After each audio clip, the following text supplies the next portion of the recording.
Good morning, sunshines. It is corn season, and so I have gone down this morning to our local farmer who grows sweet corn and purchased 8 dozen corn, which I am going to process and can this morning.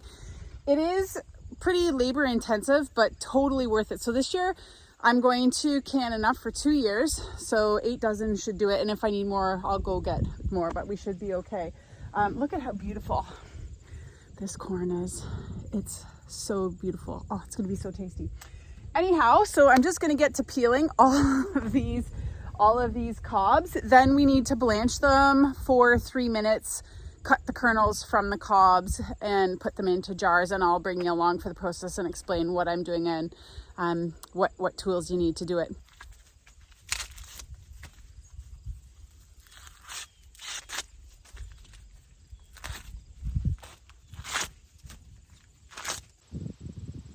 I cook everything but turkeys in this turkey cooker, and today it's gonna be corn.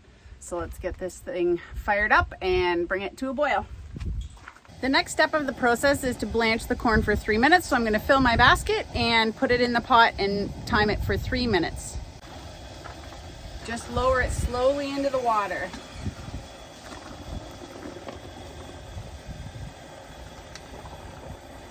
This is the second batch that I've put in.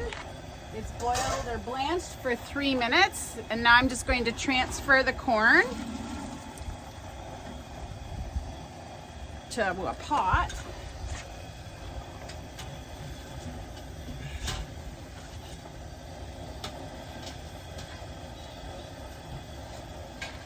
We're going to carry this inside and cut the corn off the cob.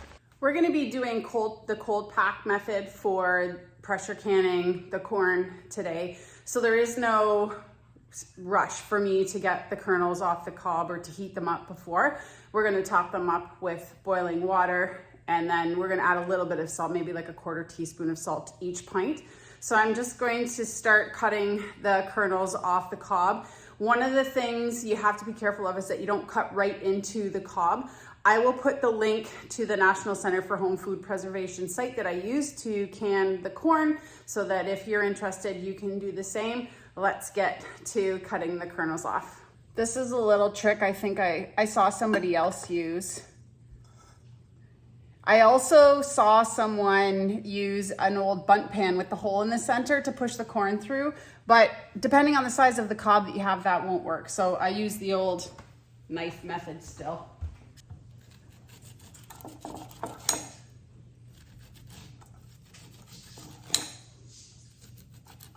And I don't try to be super exact because my chicken friends really like cleaning off the cobs.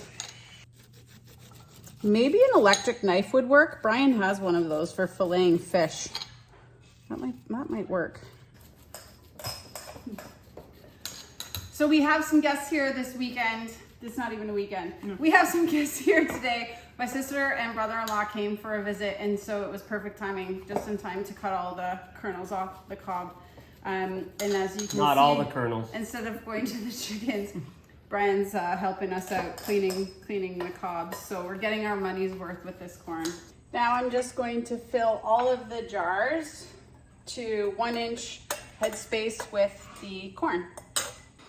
Okay, I've boiled a couple kettles of water, and now we just have to top up the jars of corn. They are topped to 1-inch headspace, and now we need to fill them with boiling water. We also added a 1/4 teaspoon of salt to each jar.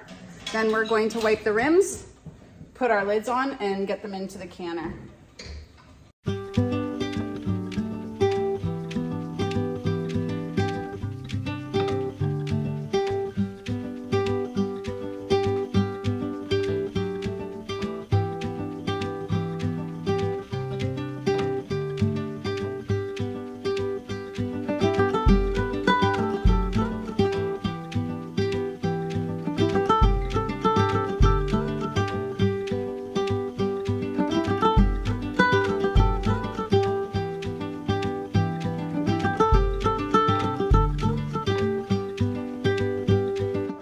We're just waiting for the canner to start venting. Once it starts to vent, we'll let it vent for 10 minutes. Then we'll add the weight at 10 pounds of pressure. Once pressure builds, we are going to pressure can the pints of corn for 55 minutes.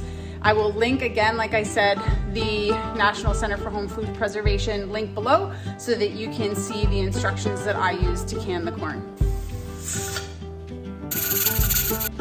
The corn is done, the canner has cooled down, so I'm going to take the lid off, take the jars out, and let them cool for 24 hours before I label them and throw them down on the shelf.